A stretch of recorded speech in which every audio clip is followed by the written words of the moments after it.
Salmo 23, algunos dirán, ¿otra vez? Pues es la última. Bueno, nunca se puede decir la última, es la medio última, es la última. Dividimos el Salmo en 4 sermones y hemos estado hablando de ello durante 4 sermones diferentes. Este es el último. ¿Recordáis lo que decía ese Salmo? El Señor es mi pastor, nada me faltará.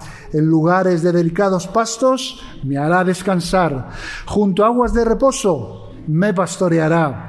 Confortará mi alma, me guiará por sendas de justicia por amor de su nombre. Aunque ande el valle de sombra de muerte, no temeré mal alguno, porque tú estarás conmigo. Tu vara, tu cayado me infundirán aliento. Aderezas mesa delante de mí, en presencia de mis angustiadores. Unges mi cabeza con aceite, mi copa está rebosando. Ciertamente el bien y la misericordia me seguirán todos los días. ¿Y qué dice al final? Todos juntos, que lo diga bien. Casa de Jehová por largos días. Muy bien, muy bien. Es normal que la parte final os dudéis más, porque de esa no hemos hablado todavía, que es de lo que vamos a hablar hoy, ¿eh? La verdad es que no habéis dudado.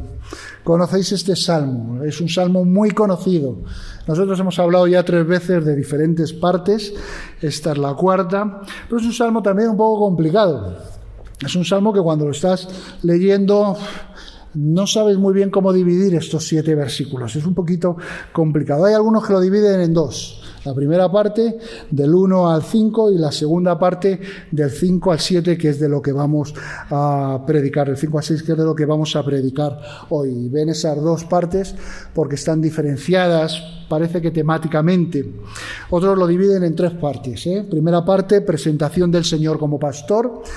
Versículos del 1 al 3. Nosotros hicimos de esto 2 sermones, hablando de que cómo Cristo es el buen pastor, el sustentador, el que con su palabra satisface también todas nuestras necesidades, y también sin su palabra, con todo lo que Él nos da, nos satisface aquello que necesitamos, y decíamos que nos lleva a pastos verdes y aguas tranquilas. Eso es una parte que muchos lo ven como un todo. Una segunda parte, que ahí entra el famoso valle, ese tiempo que algunos lo ven como de transición, vida hasta que se llega a la muerte y a la presencia del Señor, ese valle de sombra de muerte, que nosotros hicimos énfasis en cómo nos dirigimos en esta vida, qué tipo de camino es el que tomas, esa senda guiada por el Señor, o si no también esa otra senda, valle de sombra de muerte, que veíamos que también estaba el Señor ahí y que también nos iba a rescatar y a dirigir. La famosa vara y cayado, y afirmando en todo momento que Jesús es el camino, la verdad y la vida. Y luego queda esta última parte, ¿no? Que es algunos lo que la sitúan es como tercera parte, una reunión con el Señor, Él como anfitrión, aderezas mesa, preparas la mesa, y ahí es donde empezamos nosotros. Muchos estudiosos no terminan de ver la unidad del Salmo, ¿no? Dicen, esta parte final, si está hablando del pastor, ¿qué tiene que ver el banquete con el pastor? ¿Tanto quiere el pastor a sus ovejas que se los lleva de banquete? Algunos piensan que esas ovejas en el banquete hay que llevarlas tostaditas, churruscaditas, en chuletillas. Cuando vamos a esa mentalidad, los que todavía comen algo de carne, que no sé, ahora que estamos en esa polémica, ¿cuántos hay? Es eso, ¿a qué se lleva el pastor a las ovejas al banquete? No terminan de ver esa unidad, ¿no? Y dicen, no, aquí es que hay 2 salmos que los han unido, el Señor como pastor y el Señor como anfitrión. Bueno, pues es una manera que podrían ver algunos, ¿no? Yo sigo pensando que hay una unidad, y trataré de hablar de ella y contárosla. Y trataremos de pensar también qué pensaba David cuando estaba componiendo todo este salmo, que de hecho es un salmo de David, de hecho así empieza el texto, ¿no? Y es parte, en la Biblia hebrea es parte del texto bíblico, es decir, salmo de David en este caso. Pues hay muchos estudiosos que han trabajado y han estado investigando, ¿no?, sobre esta parte, qué es esa mesa, de dónde, cómo podemos armonizarlo. Y realmente hay una explicación, porque lo que han visto es que en Palestina En ciertas épocas, lo que sucede en los prados donde están los pastos, donde van las ovejas a comer, es que salen unos matorrales que son venenosos y muy perjudiciales para las ovejas. Entonces, normalmente, si van las ovejas y nadie prepara aquello, lo que hacen es que se los comen y las ovejas enferman y pueden incluso morirse. Entonces, los pastores en Palestina, cuando pasa eso en esa época del año, ponen a los perros, bloquean a las ovejas en un corral, en una zona determinada, y ellos van a donde van a tener ese banquete las ovejas. Cogen los matorrales, los quitan, los ponen en unas piras de piedra alrededor. Esos enemigos, que ahora hablaremos de ellos, los colocan allí alrededor y entonces ya pueden las ovejas darse el festín. O sea que, bueno, parece ser que sí hay una unidad, sí puede haber una unidad en todo el Salmo, pero claro, hay que estudiar todas estas cosas. ¿Pensaría en esos matorrales David cuando lo estaba escribiendo? No lo sabemos seguro, pero podemos dar esa explicación que nos parece desde luego plausible, bastante clara. Hoy decimos que nos centramos en los versículos 5 y 6. Que la Dios habla hoy lo traduce así: me has preparado un banquete ante los ojos de mis enemigos. Has vertido perfume sobre mi cabeza y has llenado mi copa a rebosar. Tu bondad y tu amor me acompañan a lo largo de mis días, y en tu casa, oh Señor, por siempre viviré. Que el Señor bendiga su palabra en nuestros corazones. Lo primero que llama la atención cuando vas a leer esta parte, bueno, algunos lo del banquete, luego vamos a ello, pero para mí lo primero que me llama la atención es este tema de los angustiadores, que dice la Reina Valera. Dios habla hoy, lo traduce como ante los ojos de mis enemigos. ¿Tienes angustiadores? ¿Tienes enemigos? El Salmo 1 hablaba de los escarnecedores que tienen silla, como nombraba un predicador Nobel, creo que esto ya lo comenté, mi hermano hace muchos años, decía estos malos y con silla. ¿Tienes angustiadores de estos? ¿Tienes malos en tu vida? Dice Spurgeon en el comentario que hace el famoso Tesoro de David, dice: si no tuviéramos enemigos, debiéramos preocuparnos, ya que habría que ver si somos realmente amigos de Dios, porque la amistad con el mundo es enemistad con Dios. Y esta frase que está bien, ¿no? La entendemos todo, pero cuando sale esto de enemistad con el mundo, hay que tener cuidado, ¿no? Y esto de tener muchos angustiadores y enemigos también, porque ¿cuál es la razón por la que tienes muchos enemigos? Si tienes muchos enemigos, a lo mejor la razón eres tú, que eres enemigo absolutamente de todos. A veces no nos damos cuenta y nuestro, vamos a llamarlo, puritanismo o aparente santidad nos hace criticar absolutamente a todo el que esté a nuestro alrededor y todo aquel que no comulgue con nuestras ideas.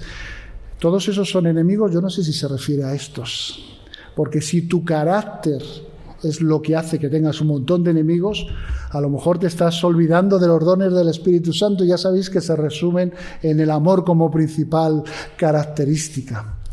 Y a lo mejor esos enemigos no son tales enemigos, sino eres tú enemigo de todos ellos. ¿Se refiere a estos el texto bíblico? No se refiere a estos. De hecho, nuestro Señor Jesús ya en el Sermón del Monte nos hablaba.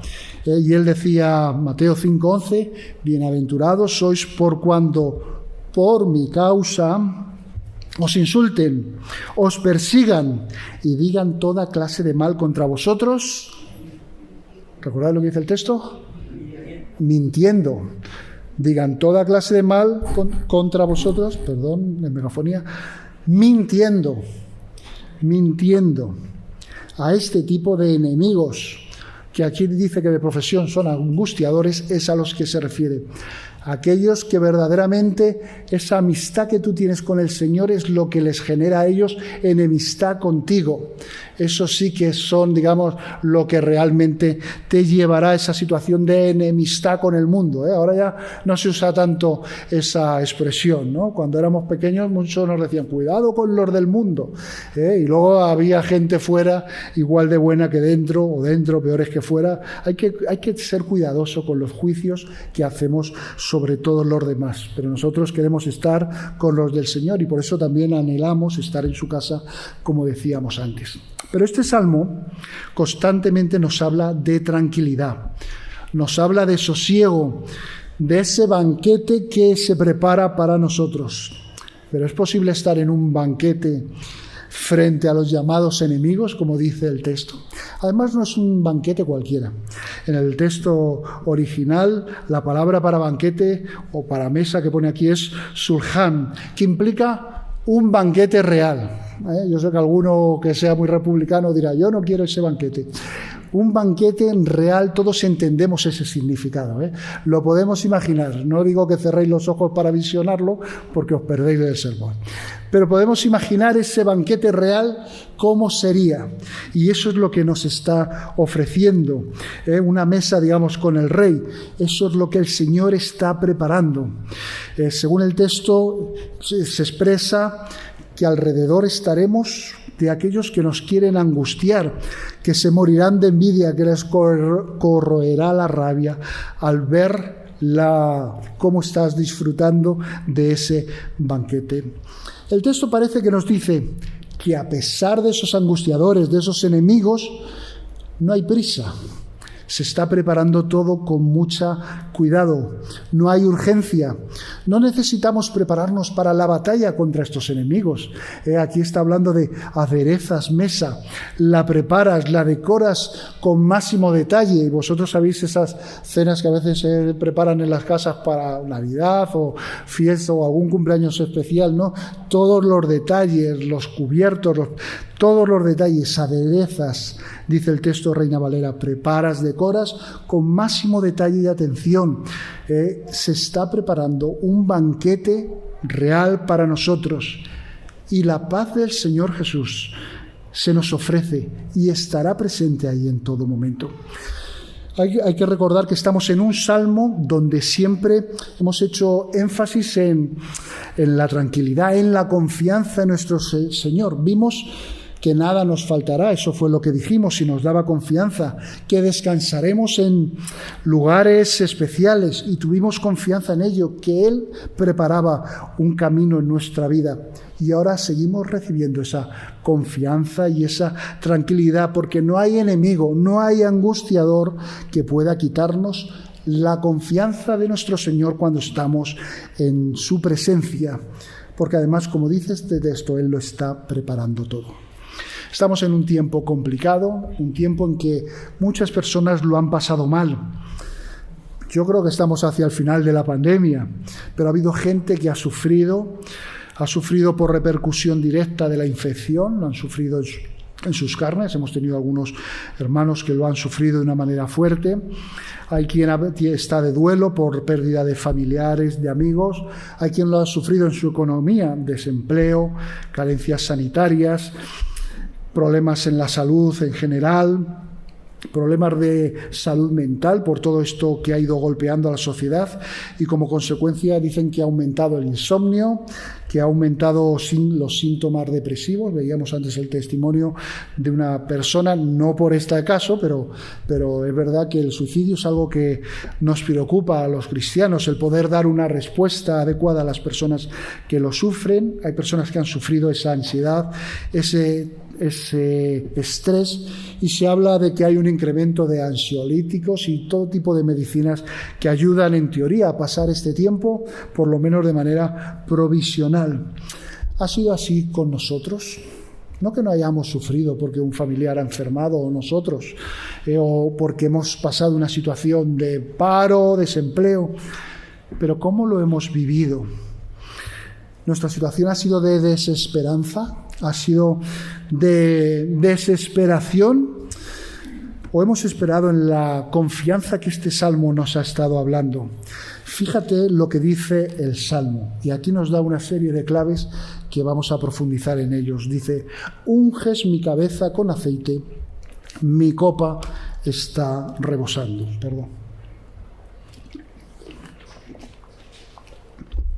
Mi botella también rebosa de agua. Lo del aceite en la cabeza nos cuesta entenderlo un poco.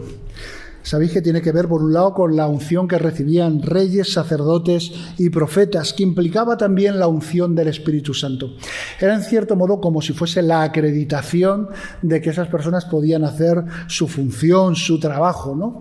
Eso era una parte de la unción y con eso tiene que ver, y ahí así recibían esa promesa que también es para nosotros, esa unción del Espíritu Santo. Pero también tiene que ver, y no olvidemos, que los aceites lo que hacían era preservar de la corrupción, Cuando a un difunto se le ponía también aceites y demás para que se retrasase la corrupción y su acercamiento, digamos, a la muerte. El Señor, con su promesa, no solo nos rescata, sino también nos preserva de la muerte y nos ofrece bendiciones eternas en su presencia. Pero esta costumbre también de ungir con aceite era una manera de ofrecer un refresco también para cada uno de nosotros.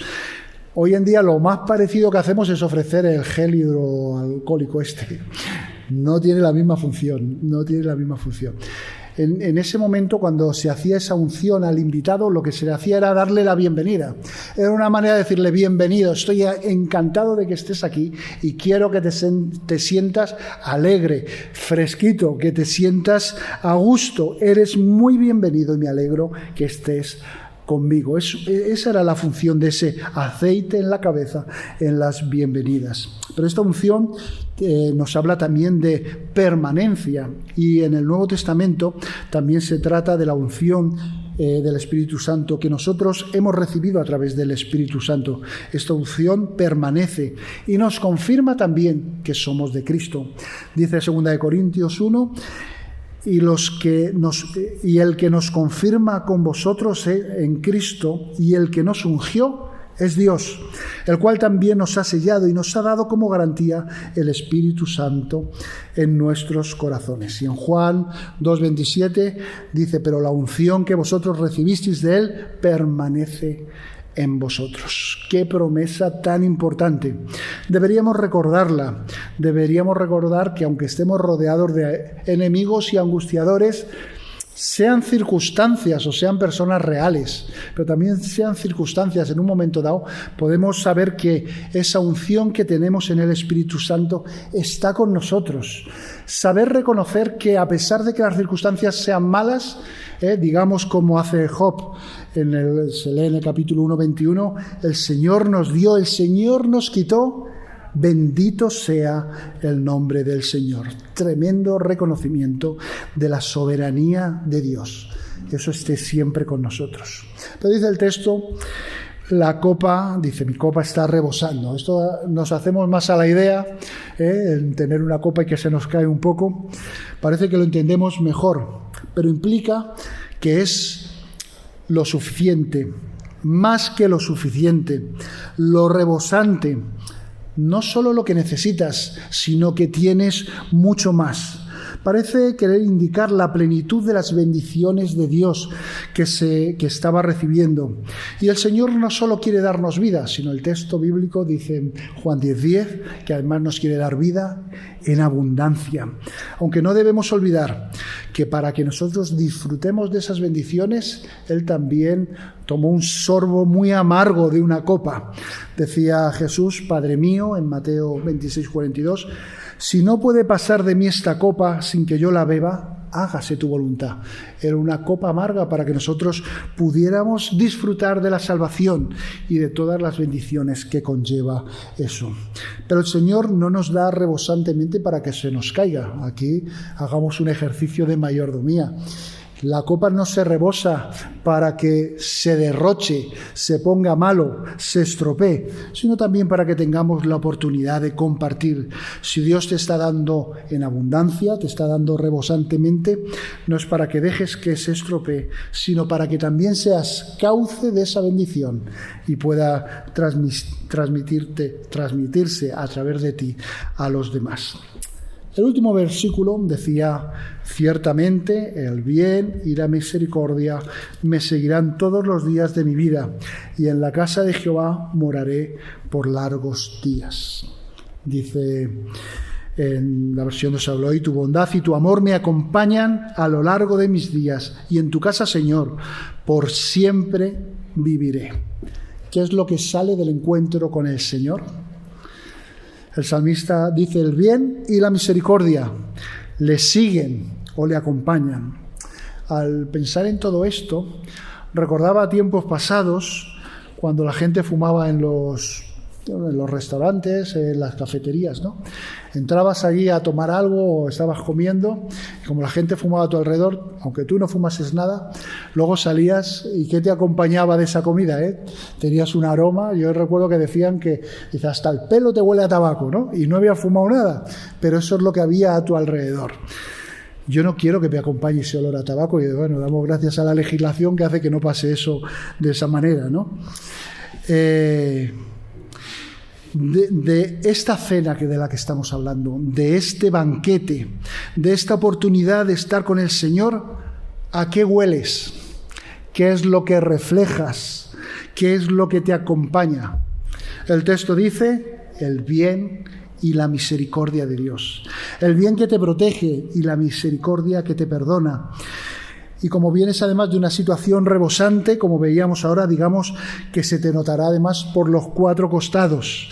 Esto debe pasarte en tu participación de este banquete, de esta relación que tienes con Jesús. De esta situación es la que puedes afirmar que así morarás, así vivirás, así estarás en la casa de Dios, como dice el texto, todos los días para siempre. Y estar en la casa de Dios todos los días es estar morando con Él, es estar viviendo con Él, es sentir su presencia. Y yo os planteo, ¿es venir todos los domingos a la iglesia? ¿Es venir todos los días entre semana a la iglesia? Bien sabemos que no. Algunos han pasado sin pasar por una iglesia prácticamente año y medio, inclusive más.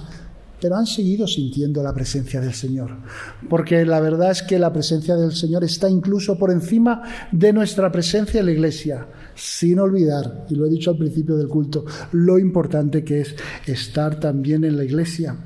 Pero cuando estamos hablando aquí, hablamos de algo más profundo. Ese banquete es algo mucho más profundo. Es un banquete en el que estás invitado. Es un banquete en el que tienes que pensar y dar una respuesta. ¿Quiero participar de él o no? Hemos leído antes el Salmo 27 y fijaros la demanda que hace el salmista, es tremendo. Dice: una cosa he demandado al Señor, esta buscaré, que esté yo en la casa del Señor todos los días de mi vida, para contemplar su hermosura. Es decir, no solamente para encontrarme con los hermanos, saludarles, darles el codazo ahora o el puño. No solamente para eso, sino para contemplar su hermosura, para buscarlo en su templo, para inquirir sobre él, para saber más de él. ¿Es esa tu posición ante el Señor? ¿Es eso lo que te motiva cuando vienes? ¿Y es eso lo que te motiva cuando no vienes? Si estás en tu casa escuchándonos a través de las redes sociales, tienes ese deseo de estar con el Señor. Ya no hablo solo de venir aquí, sino de tener esa reunión con el Padre Celestial, constante, diaria, recurrente, esa reunión con el Señor, que sepas que Él te acompaña. Te acompaña allí en tu casa, te acompaña en estos momentos, pero te acompaña también todos los días en tu trabajo. Y yo quiero preguntarte si quieres participar de ese banquete. Resumimos lo que hemos visto del Salmo 23 para no perder todo el contexto, ya que hoy es, digamos, el último día que voy a hablar del Salmo en esta serie. El Señor es mi pastor, decíamos, es decir, me reconozco como su posesión. Nada me faltará. Satisface todas mis necesidades y puedo confiar en Él. En lugares de delicados pastos me hará descansar, junto a aguas de reposo me pastoreará. Buscará y ofrecerá cómo cuidar de nosotros, cómo darnos descanso, cómo pastorearnos. Confortará mi alma, es decir, la restaurará, decíamos cuando estábamos estudiando esto, le dará confort. Hará que mi alma, que todo mi ser se sienta bien en su presencia. Me guiará por las sendas de justicia por amor de su nombre, es decir, me dirigirá por esos caminos que Él en su voluntad ya ha trazado antes incluso de que yo tome las decisiones. Y aunque ande en valle de sombra de muerte, no temeré mal alguno, porque tú estarás conmigo. En cualquier situación adversa que tenga, su presencia será la que me sostenga, será la que quitará el temor de mí. Tu vara y tu cayado me infundirán aliento, tu dirección, tu socorro es la garantía de mi tranquilidad.